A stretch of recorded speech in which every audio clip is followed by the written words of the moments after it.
Welcome, everyone, and thank you for joining. Today, we're talking about debunking automation misconceptions and how to unlock firm growth.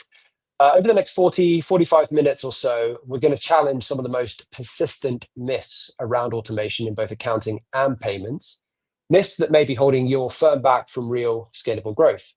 We're going to be sharing research that reveals a striking gap between perception and reality.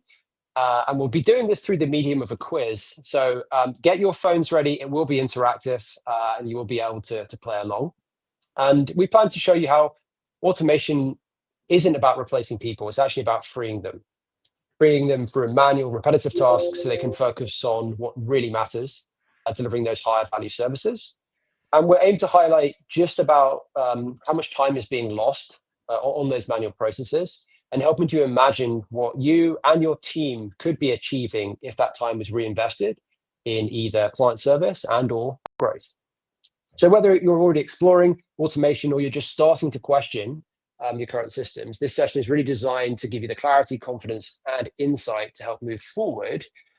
By way of introduction, my name is Joe Lyons. I look after our business payments products here at Modulr. But the reason you are here is the two experts alongside me on the slide, Amanda and Mahmood, who I'd like to pass over to Amanda first to introduce herself and tell the audience a little bit about you. Thank you. Hello, everybody. My name is Amanda C. Watts. There's a reason for that to do with branding, but I won't go into it today. I'm the founder of the Business Advisor Academy, and I specialize in helping accountants, bookkeepers, and CFOs move away from solely compliance and move into an advisory role so that they can get paid higher revenue, but have fewer clients and less stress. That's what I do. Fantastic. And Mahmood?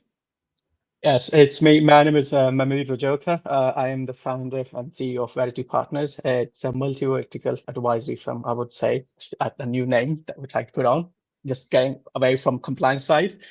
So we have 4 locations in the UK. So I just look after everything from client services, operations to marketing. So fantastic. That's me. We had, as I mentioned, for those who are on LinkedIn, we had an incredible prep session. I'm really excited because both Amanda and Mahmood have incredible insights and stories to tell. So really excited after the quiz on the research of getting into their insights and be able to deliver that to yourselves. But let's move forward. Just for those of you who don't know Modulr, very briefly, one of the largest EMIs in the UK and Ireland, moving about 150 billion GBP annually. We were working with thousands of customers, thousands of accounts and bookkeeping, and we're backed by some of the best investors in the business. But this session really isn't about Modulr. It's about the two guests.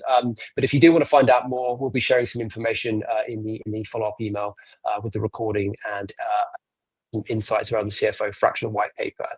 But let's now get into the quiz. So make sure you've got your phone ready. Oh, yeah, sorry. I'm jumping ahead of myself. I did want to give you a sneak preview into the latest event that we ran where I was hosting with a bunch of experts. We're going to run a quick 2-minute trail of that. But while you're listening to this, do prepare your mobile phones and get ready for the quiz. Annual payment work can take 3 hours a week per employee. If you're not fast at maths, I wasn't, have to ask ChatGPT. That's 20 days of time across the year. So it's quite substantial. Can you talk a little bit about your experiences working with getting clients to adopt technology, maybe within Sage, but also the apps you work with as well? Yeah, so when you think about our client portfolio, it's accountants, bookkeepers, and small business owners. And adopting technology isn't just about saying you're going to be more efficient and save time. It's all about creating the capacity to be more operationally, let's say, strategic. It's all about thinking about the outcomes rather than actually the time saved in that moment.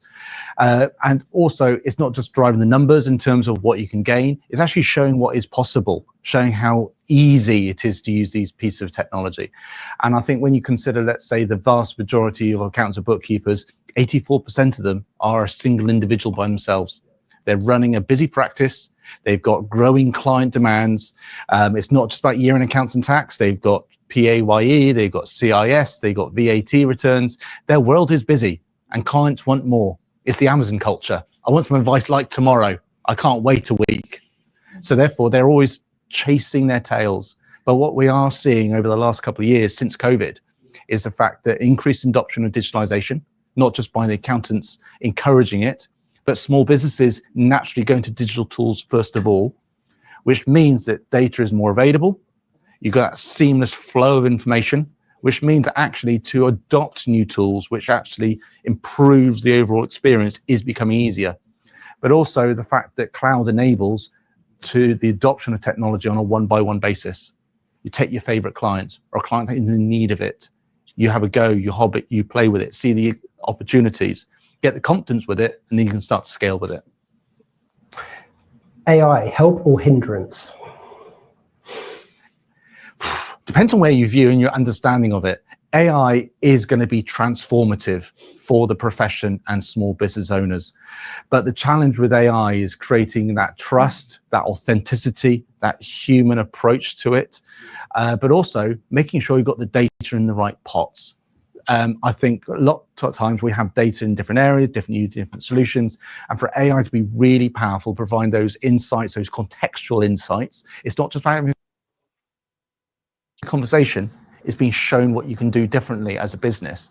It's all about having the data in the right area, but also making sure it's well structured. But then again, AI is becoming so intelligent, it can create information and insights from unstructured.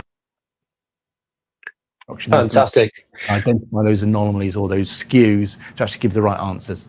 So thank you very much. And we wanted to run a small clip of the previous fractional CFO event that we ran. One, because we want you all on the webinar today to think about coming along to the next one. We're running a series of these, but also just to sort of set the scene around the fractional CFO and that mindset of helping firms and practices and individuals move into a world where they're doing higher value services. And now to the very interactive poll. Get your phones out, scan the QR code, because we're going to ask a series of questions related to our CFO fractional white paper research.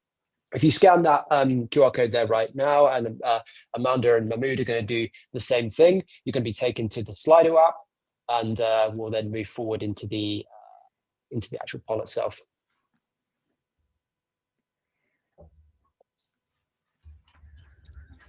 Great. So hopefully you've all done that now. Let's jump forward.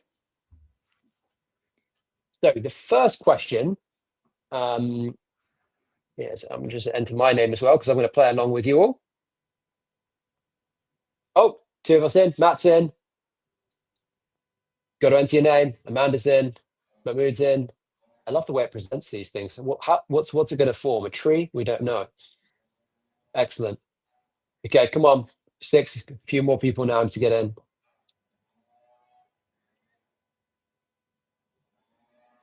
Okay, some of you maybe haven't joined, but let's get cracking into the first question. So, what percentage of accounting firms do you think currently use a modern payment system?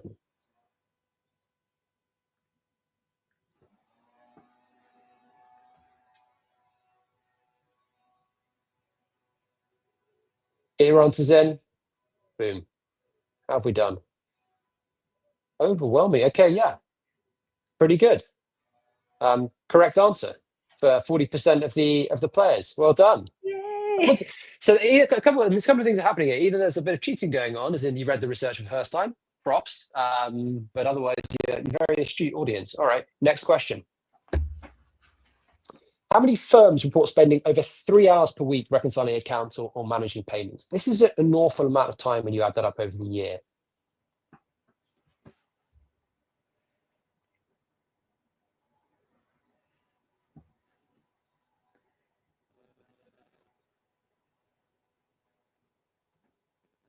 How have we done?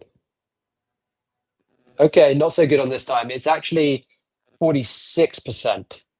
So interesting that maybe, I mean, we did this research was 250 leading accounting and bookkeepers in the UK, but perhaps there's a few people out there who are actually spending more time doing this, which is not surprising. But yeah, the actual answer is 46%.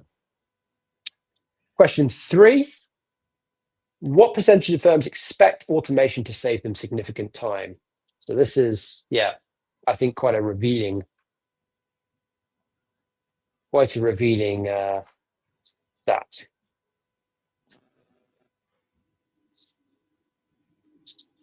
I kind of want the countdown music every time the things. Maybe that's just me. See, this is very, very interesting. The actual answer is 24%, and it shows this. And no one got the right answer there. It shows a massive gap between perception and reality, and that's actually some of the things we're going to get into as part of the panel discussion today. All right, so question 4. What is the top reason firms haven't adopted automation? Is it cost, complexity, lack of awareness, or a preference for manual work? That's definitely like one of those. I don't know if anyone remembers the driving test theory. That sometimes the multiple choice answers were a little bit ridiculous.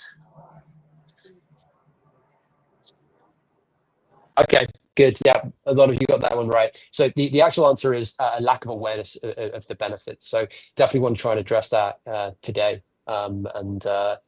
Yeah, there's more insight in our white paper to go into some of the details behind what you can get from adopting automation. And the final question, before we get into the panel discussion, what percentage of firms report time-consuming processes as the main barrier to delivering strategic services?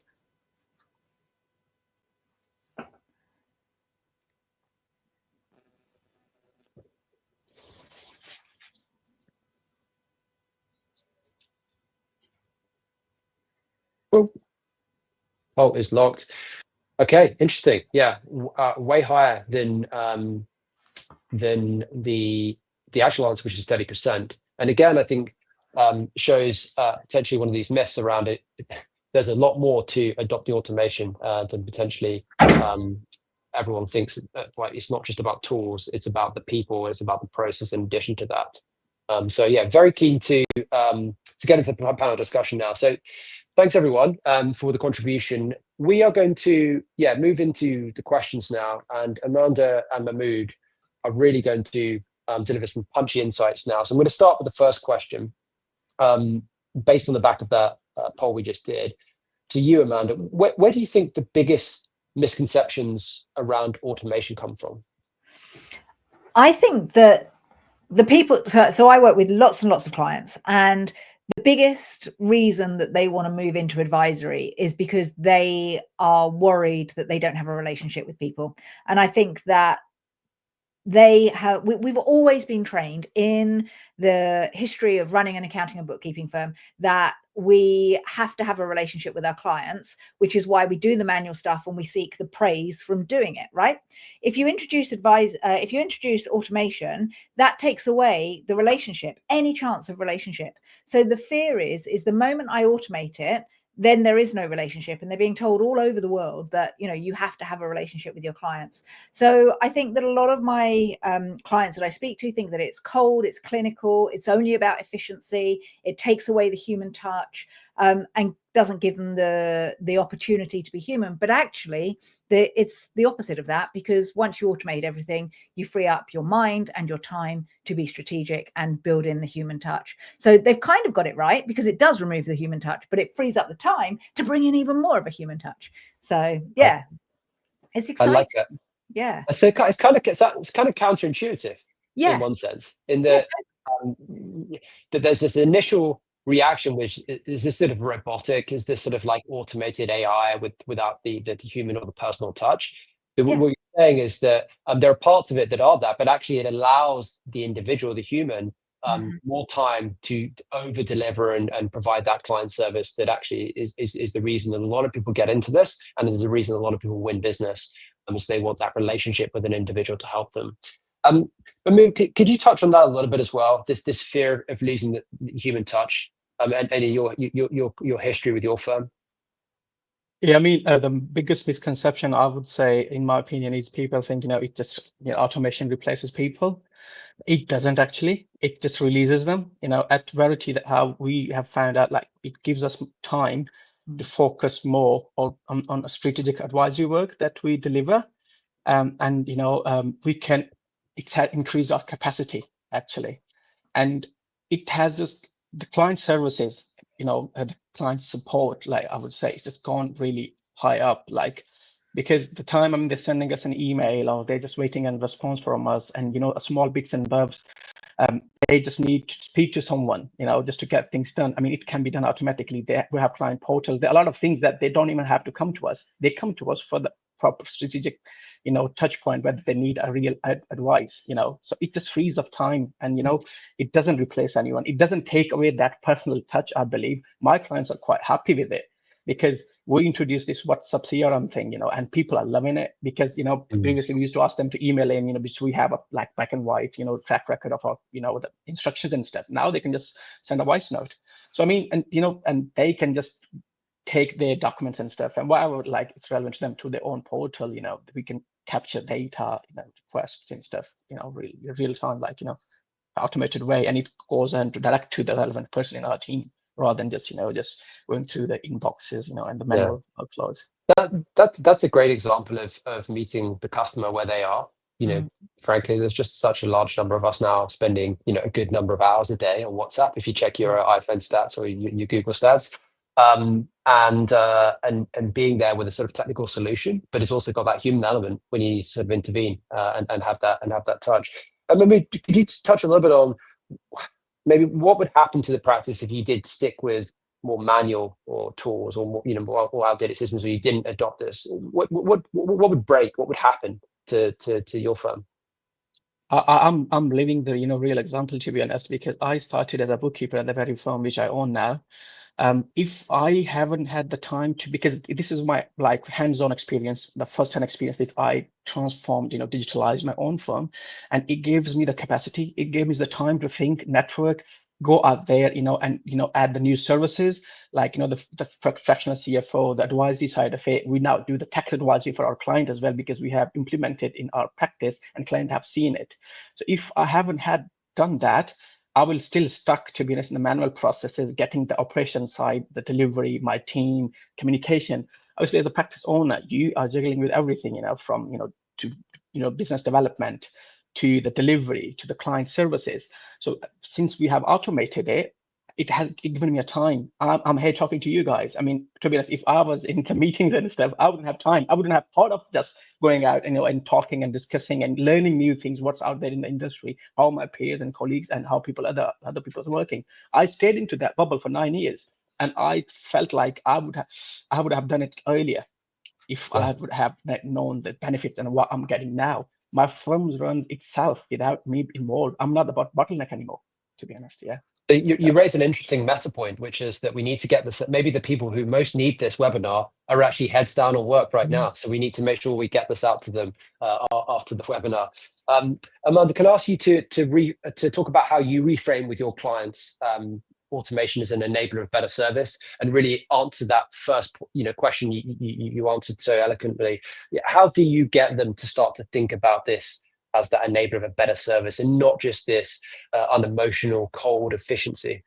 Yeah, so I get on a call with my accountant once a year, and the moment he's on that call, he is stressed and he is not present, because he has 1,000 things going on in his mind, and he treats me, and he doesn't do it on purpose, it's because he's so busy, but he treats me as a number. He needs to talk through the management accounts. He needs to get it all signed off so I can send it, so he can send it in, and it's quick and it's done. And he doesn't even know my name. Really, he doesn't know my name.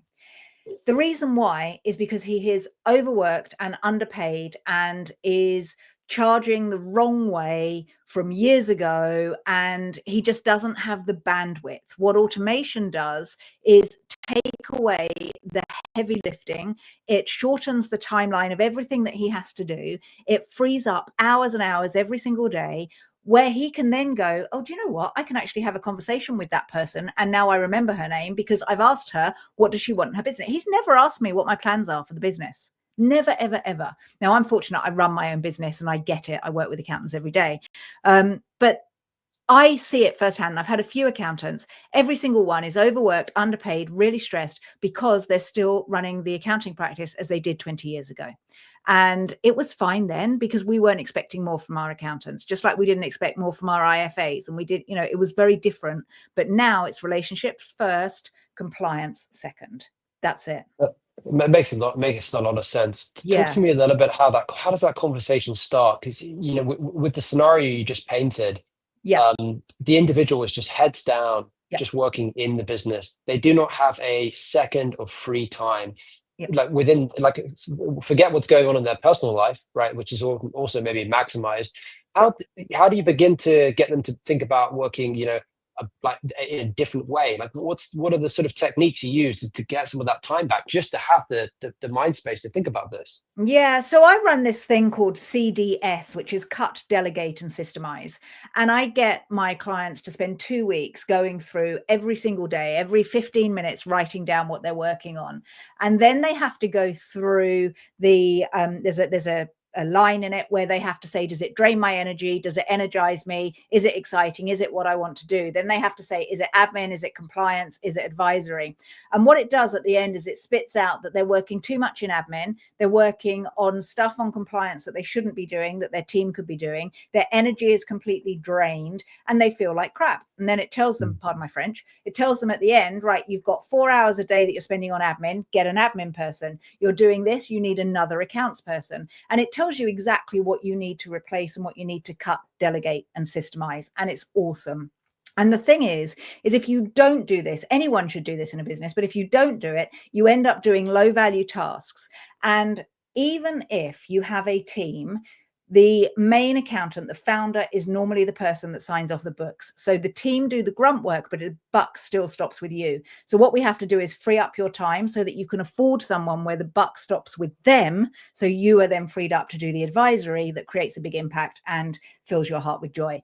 So basically, you just got to cut, delegate, and systemize. The only way to do that is to work out what you're working on.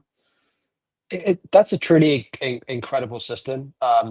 What you're describing there is something that I want to take back into my home life. I cut, delegate, systemize, and start to. But it's a way of mapping out those processes and then assigning something to them to help the organization move through it. And Mahmood, yesterday you told me about a similar process that you used internally with the firm. Can you talk a little bit about how you got started with automation, beginning with the sort of just looking at the process? Yes, I mean, honestly, the efficiency is one part of automation. The real ROI is the capacity, as Amanda touched on it. I mean, it gives you the time, it gives you the headspace. So basically, I was so much into, serving the clients. As I said, I inherited the existing firm that I was working, so I didn't have that control how it was being operated. Since I joined in, I mean, I was working with the same clientele, dealing with the same sort of stuff every day, repeating. And again, because I started from the ground up, everything was in my head. Okay, any issue with the IT system, they're gonna come to me. System's broken. I mean, is there any process? Is there any client complaints? Is any service delivery issue? And anything to do with this, like day-to-day operations, I was in it, and I didn't have time to grow my practice just to learn for the personal development. So I started with just sitting down. Okay, where my time is going. Actually, I just wrote down everything. How's my day like? Okay, and what I can systemize and I can delegate, so which can be done at my level of my satisfaction in terms of the client delivery and stuff. And then I freed up that time. So in terms of the customer service, basically everybody was messaging me on my WhatsApp, and we found out, okay, I mean, when a lot of messages comes up, and I'm stuck with the client meetings as well, how do I pass that on to my team? So, I mean, at the WhatsApp on mobile, I'm just forwarding and there's no context to it. So basically, we developed our own WhatsApp CRM out of necessity, okay? Specifically, it's the same like any other CRM, HubSpot, or you name any bigger name. So, I mean, basically, it works the same way. It's a shared, like one phone number for the business, message come through, you can automate, you have the NLP into it, it just routes to the relevant person, whether it's the billing issue, the customer service issue, or the operation, or to the delivery. And we have our admin staff, the client success manager, she just oversee it and she can assign it to the relevant person. So I'm just cut out of that. So client, they loved WhatsApp. It was quicker because, and some of them didn't even know how to use the email properly, and we didn't have the trail and the context of it. Now it's working fine. That's just one part. And in terms of automation, our own internal billing and payment system, we put it on the direct debit and stuff, and it's working quite well. I just mapped every workflow of every of our service, like how I was doing bookkeeping myself, how I do self-assessment if I'm doing personal tax, how would I do the VAT. So it's all in there in the system. I have created a Loom video. I have the mapped work process, and anybody in my team just go through that, and my client will get this almost near to the same level of service which ours, because we have that personal connection with our clients. They want to work with us, but there's not, there's so much I can do on my own. So it has created that capacity, that headspace. I'm free to learn new things. I've got into advisory. I'm delivering much more than compliance now. If I was stuck into the same thing, I wouldn't have time. I wouldn't have clue that what's working out there. And we hear about these, the accountancy national exhibition and stuff. I've never been there for 9 years of my first life when I was stuck in there, because I can see the emails coming through. I can see, okay, I want to, but I didn't have time. But now I go and meet people, get new ideas, how they are working, how they're different than me, and I apply that. My clients get better service, and I'm able to reprice. Honestly, that repricing was one of the biggest thing to increase the revenue. And I was always feared. I was scared, that if I do that, I might end up losing clients. But now I felt like, okay, this is my value. And I got that time to sit down now, what value I'm providing. So, Amazing. I can go on. It's a lot of things that, Yeah. Can I say something, Joe? From a business owner's point of view, the reason we are going to leave you, Mr. or Mrs. Accountant, is because you're not communicating with me. And your lack of communication is because you're overworked. If you can install automation, systemizing, delegating to free up time so that you can automate communication, we're not going to leave. We're not expecting you as business owners to pick up the phone every week and go, hey, how are you feeling? How are your kids? But what we want to do is know one step ahead of what we have to do, rather than be reactive. You be proactive, which you can automate. We feel communicated to, and we don't start searching around for a new accountant. That's why automation is so important, because you can actually automate relationship building as well if you do it well. I think that's incredibly true. And actually, I wasn't planning on sharing the story, and actually just listening to you both talk, it now prompted the story in my mind. Many, many years ago, I was running a small business or working with the accounting practice, and exactly what you are describing here happened, which the communication dropped off to the point at which we actually needed to have some money aside for a big VAT bill. It just wasn't done. And then the first we heard of it was the latter. Many people that you will work with in clients, they'll receive these things. And this just, we lost all faith in the accounting practice. Wonderful people when we met them the first time, but we didn't hear anything for months. So it can be really detrimental to the business. And actually, you're going to start to lose clients. But what I really love listening to both of you is, you're talking conceptually about very similar things, about process mapping, about taking a step back, working out what are the steps of work that we're doing, who is doing them, who is accountable, how can we improve them. And that is actually a flywheel effect, because the simple act of writing that down, optimizing part of it, frees up the time. And then, webinars, trade shows, this all feeds back in to becoming and running a better practice, a better business. Great insights. One thing I quickly forgot to mention, if I may. One thing was because for one of the clients that I probably mentioned to you earlier as well, Joe, they were asking me how, because we run a large payroll for them, over 250 people, every fortnightly. And, it's a huge work for us as well in terms of our payroll department. But they were doing the manual payments to their bank, with a very well-known bank. I don't know name it, but they just give them the tax file, and sometimes this messes up, not processing on time, and their employee chasing them. And we don't want to work with the client bank directly. We don't have access to that. Our insurers don't cover it. Our regulatory bodies and client accounts, we didn't touch that. Since we found out with one product, which you're part of now, Joe, it changed everything. That client, we run their payroll and the payments at the same time for 250 people with just half an hour, I would say. So it's a completely new service line that we were able to do because we knew, okay, we can automate that. We're working with the payroll software that integrates with that, and we can just run the payments now as well. And the clients are happy. They're over the moon. They refer to the clients, it's a goodwill effect, it's replicate to your business. So, I now have time to focus on the business development, growth. Because as we know, part of AI and all those things, the compliance is going to go away and this and that. But there's a lot of work that you can really add value to the client rather than being their compliance or 1 year touch point, and you can really work with them I simply openly ask them, okay, what are you struggling with? It can be anything. And I can tell them how to systemize that because I've experienced that firsthand. So, I mean, I think yeah. Firstly, thank you for the free plug. It's much appreciated. That is what we try to do at Modulr, provide technology that helps accountants and businesses become more efficient when it comes to payments. But I think it was very interesting listening to that because I see this trend. No one wants to bury their head in the sand.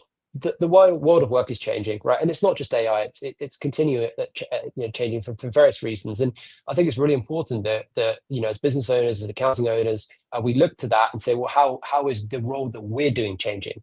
And that was the thing that came through most strongly in the research we did, which is this what we call the fractional CFO, which is more of that mindset shift into advisory work. It's not actually, hey, I'm going to be doing 10 the roles of 10 CFOs. It's saying, how do I shift into thinking about being a business consultant or partner, a CFO to that business that I am doing maybe compliance work with today, but they have a technical issue or they have an automation issue. And so I really think that's how the role is changing. But no better time to think about how you adopt things, which is to my next question. In that research that we did, we found that there's this big gap between readiness to adopt. You had 67% of people ready to adopt, but the actual adoption being 27%, right? Less than a third, nearly 2/3 wanting to. What's going on there, Amanda? Fear. It's fear. It comes back to the fact that if I automate everything, what people like I are saying online, which is compliance is dead, is going to die, which leaves them with no business. So they're burying their heads in the sand because if you don't take any notice of it and go, no, it's not going to happen. But sadly, it is going to happen. So it's the fear. And if we're scared, we don't take action. It's as simple as that. And as long as people don't take action, the belief that the profession isn't going to change will keep there. But one day they'll wake up and they will be blockbusters and Netflix will take over. Yes, that's good. Mahmood, what do you think? To be honest, it's I would say, which I faced myself practically, in my opinion, like in my own experience, it was that fear of disruption. What like my partner at the time and my senior, like he said, what if it just breaks down completely? Because there's a way we are running. We have made our client how we work. I mean, we need to re-educate them as well. That's a bigger part. And then you have to re-educate your team as well on that, how to deliver that. So that was the biggest fear of, and then that's overwhelm of tools and softwares, in the industry to do, the few bits and pieces to do one thing. And then, I mean, not the ownership, like who's going to do it? Again, it's come back to the automation part. Do we have time for that? So at that biggest fear, like, I don't have time because we are stuck, in the day-to-day operations of it. We don't have time to map up the processes, what the real pain problem is, what is the biggest issue, what we are doing, repetitive work or the same thing that can be automated. So that was the thing. And how I overcome is I just sat down, I took a break from my work on the day-to-day operations. I told my partner, okay, you deal with it the way you are doing already. Okay, let me just give me some time and let me just come back with something. I just sat down, I mapped up all the things from client customer service. Okay, what the more complaints and the issues we are coming up. And the biggest was the same Amanda touched on, you're not responding to me. Sometimes, like it's that brown envelope thing, people, they just are scared of that, isn't it? They just need assurance. They just need somebody has looked at it, they have just seen that. So, I mean, from the customer services and how we were delivering the service, we just received, because the bookkeeper was doing the bookkeeping and then it's coming to the, the account senior or the VAT. So I just sat down, I just mapped out, and I picked up simple tools, to be honest, just to start with. And I just sat down with my team, tell them, okay, here we are. And if we apply this in heart and soul at once together, and, we need to work as a team, this is the outcome we're going to get. And trust me, we were around 70%, 70-80% over there. And they were happy because none of them have to take the phone calls every now and then. Oh, my payroll is done. Oh, what happened to my VAT and this and that. We just put a kind of a newsletter out. Again, it was the first WhatsApp newsletter we did for our clients. We send them out. okay, this is how we're working. This is the way to work. You can't email and just WhatsApp us. We have this structure now. So, I mean, we put our like time scale, response time. So we have a 24-hour working hours response time to any query they send us through email, call, or WhatsApp. Okay, just to tell them if that is resolved and when it's going to be resolved. So basically, it was just kind of adoption and the fear of what's going to happen, because, you know, I don't know if it's break, you know, I don't want to lose client. And we are ending up losing clients, but not disrupting, to be honest, not changing the systems, because we have like relationship with our existing clients. We lose 2 clients, we get another, we don't realize. But now when I sat down, I'm working month to month. Okay, this month, how many leads that came in? How many prospects were there? How many converted? Then I worked up and built a sales department. I started working like that businessman. I was accountant before, not as a good businessman, and that gave me the time. And all of my team, my clients, my partner, all happy now. Yeah, That's fantastic. Yeah, I think it's really interesting listening to you both talk about this fear of change, because it's a well understood psychological phenomena, right? In that most people, I think maybe all people, have some aversion to change. We are creatures of habit. exactly. Yeah, we are creatures who actually want to be communicating, which is I guess another thing that's clear. But that sort of that fear of the unknown, the point around overwhelming number of tools, vendors, conferences, content. It's now 10x than it was, 5 years ago, and it's only just increasing in velocity. So all of those things are, I think, very, very true. So let's move to the final question before we open it up to Q&A. Amanda, if you could sort of start by giving us some insight into what are the first steps that you recommend to a firm or practice or individual who just wants to move forward in the world of automation but doesn't know where to start. What's your guidance there? Yeah, so the most important thing is to do the CDS system, right? Cut, delegate, systemize, work out what you're doing every single day. It will transform what you're doing. And like you said, Joe, you can do it. Anyone could do it. And then once you've done it for yourself, get your clients to do it, because that's a great start to advisory, is helping your clients free up their time too. So that would be the first thing. The second thing is, don't overthink the journey that you've got ahead. You will be 1% ahead of your neighbor if you implement one thing. Okay. And then tomorrow, if you implement one thing, you'll be 2% and then 3%. So it's small daily bites of the elephant. You can't eat an elephant in one go. So take like tiny bites of it. A really great example of how my bookkeeper kind of automate stuff, but also it's not all done through technology, is every Thursday I have a meeting with my ops director in my business. We sit through and she tells me all of the invoices that my bookkeeper is missing. And then we go and update this Excel spreadsheet. The bookkeeper then knows that everything's going to go through. We close our VAT within a week of our books closing. Everything is kind of automated, but it still has a human element to it as well. And another prime example, so that's one thing that people can do. Another example is I paid £1,000 bill out of my personal account 3 days ago. And I was like, oh, shit. And it's like, oh, my God. But I have direct Slack access to my bookkeeper. So I messaged her and went, oh, my gosh, I've paid this in the wrong thing. Can you help? And within 5 minutes, she's like, do this, do this, do this. And my peace of mind was huge, right? Because it didn't come out of my ops account. It came out of my blimmin', this is where I buy my food account, because I made a mistake. She fixed me in seconds. Automation is like using WhatsApp or Slack as well. She doesn't have to have a phone call and be nice to me for 15 minutes. She can answer me in one sentence. So I think that automation can be overwhelming and scary, but automation is just streamlining ops. That's what it is. Yeah, there you go. Couple of ideas for folks. Yeah. Mahmood, over to you. How would you recommend people get started? I would say start where the pain is loudest. I mean, it's different for everyone. I mean, just sit down. I mean, if you're spending hours changing, chasing documents, reconciling, the transaction of the payments, fixing payroll, that's your signal actually to start. So I would say just start with one, pick one area. Don't just overdo it. Don't start too many things at the time.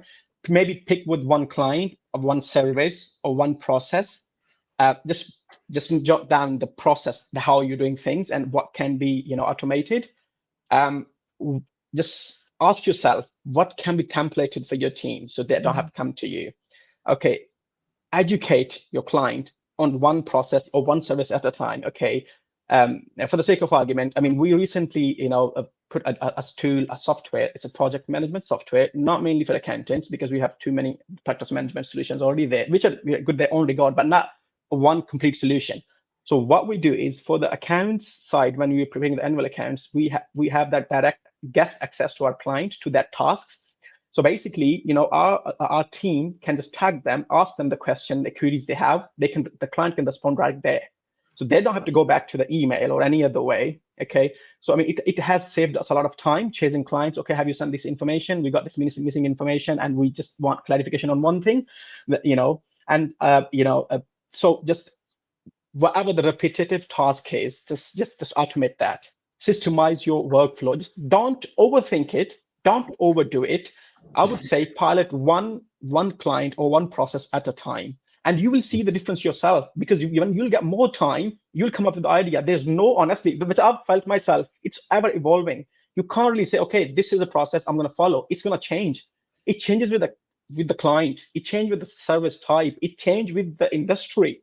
So obviously, just sat down, just have a version 1.0 where you start and you just keep evolving it, and you will free up the time. You have more capacity to do the things that you have never thought of, honestly. So I would say, start with, what is your biggest issue? Just sat down and ask yourself, okay, where I'm struggling. It's client delivery, it's operations, it's recruitment, whatever it is. Or I need to grow my business. It's probably marketing or the sales side. So you sat down, and just go from there. And you'll find the way yourself, to be honest. There's no playbook. There's no fixed playbook from one person. It changes, Something works for me, it may not work for someone else. But they know their business better. So they can just, work out, and they can see the response and, outcome of that. And it's the road. Great insights from both of you there. I think everyone on the call and everyone who watches this, you can feel the passion that comes across from both Amanda and Mahmood about how you embed automation, how you get started. Maybe just to add a little bit of insight from what we do at Modulr, we're in a big drive to adopt certain types of technology at the moment. And what we found that works well in our organization, of course, this is an organization of 400 plus people, is to find champions. So find people who can talk about this, who can educate the rest of the business, who can go and actually show how they're using X, Y, Z inside another team and really inspire other people. Because some people are just naturally more interested in this stuff, and we've got to use those to be champions, evangelists for the rest of the organization. So great. I mean, thank you so much to both of you for that really good discussion. We've generated hopefully a ton of interest for the audience. I want to move to a couple of questions now that have been sent in. So the first one's from Guy Robinson. And he says, is part of the problem that accountants need to re-engineer their processes, and they're not necessarily great at that or bad at doing that. And if they add automation to what they do now, it's harder to get the savings. So who wants to take that one? Amanda, I'll turn to you first. Is this true? Is it challenging for accountants to re-engineer their processes? Oh, yes. And this is going to sound awful. I don't know another way to say it, but if you don't go back to first principle of everything that you're doing, you're just polishing a turd. Don't quite know how else to say that. I'm sorry if I offended anyone.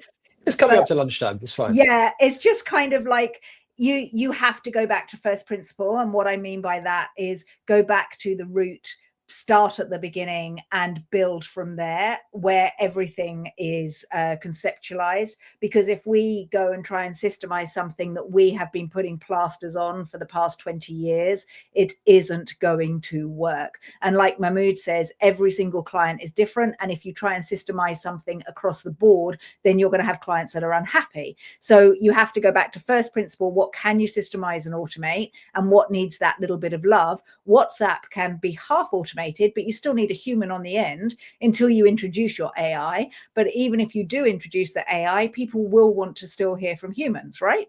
So it's you go back to first principle. What's the idea that we're trying to systemize? Let's build it from scratch. Don't try and put a plaster on what we've already got, another plaster on what we've already got.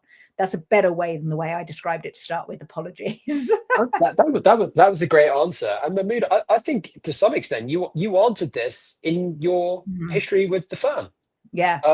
because you started, and now you've explained to the audience that you've actually re-engineered these processes unique to your business.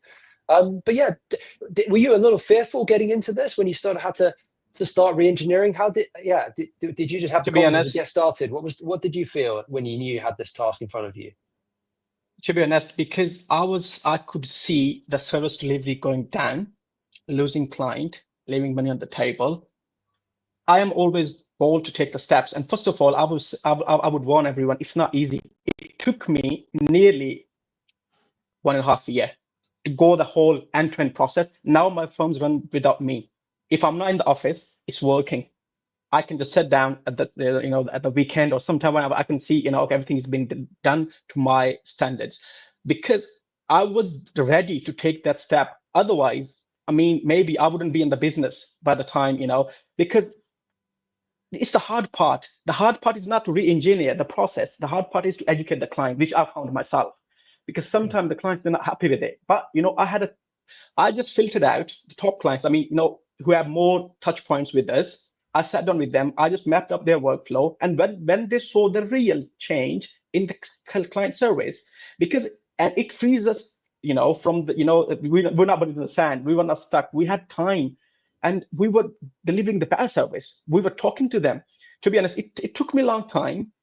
It took me a long time to start, because I had to convince my partner to get into this, because I had that, because you have to take him on board. And he was like old-fashioned, the person, the way things going. But I could see, how we are losing, because if the simple principle is, if I'm not progressing, I'm going down, because the world is changing day by day. So if I'm running with the old processes, the way I was working 5 years ago, the firm was working 5 years ago, I can't just keep up to the pace. So basically, as I said, just start with one process, very simple. It can client onboarding. What I found was, because we were very, very good at talking, the discovery calls we have with the clients, or we would want to go this and that. We make a lot of promises, but we can't deliver. How would we deliver? Because if we don't have the systems in place, because I can't take this discovery call I won't be doing the bookkeeping. I won't be talking to them. I won't be answering their, can you send me a copy of my accounts, which you might have done 10 times already. So basically, so when we systemize, when we just get the desired outcome, what we are going to get at the end of it, that made things a lot easier for us, to be honest. And I worked on it. I got into it. My team was on board on this, and they love it now, Great. That's a great story. I think it's from both yourselves. You've told some really powerful stories around your own practices, your own experiences. And I hope to everyone listening, what we've tried to do in this session is really debunk some of these misconceptions, and in doing so, hopefully inspire and give you some insights into how you can start to think about adopting automation in your firms, and why this is necessary. It is actually a non-negotiable now, frankly. I think everyone must be thinking about this. It's going to be P1 on the agenda. And how, if you do that, you unlock firm growth, and actually we become more human, and we have more time for those connections that make what we do in this profession very, very valuable. What you guys do, I should say, in this profession, the most valuable thing. We're never going to not want to have this connection with a human when it comes to these tasks. We just want that person to be as efficient as possible in how they operate. And with that, we're at 50 minutes of time. Thank you so much, Ananda and Mahmood. That was wonderful. We should definitely get a podcast series going, because I think we can produce a lot of really interesting stuff. So I'll hit you guys up on that straight after this. But to everyone else, thank you so much for listening. We'll get these clipped up. We'll get this sent out and alongside our CFO fractional white paper. And have a great rest of your Thursday and enjoy your lunch. Thanks for having us. Bye. Thank you very much.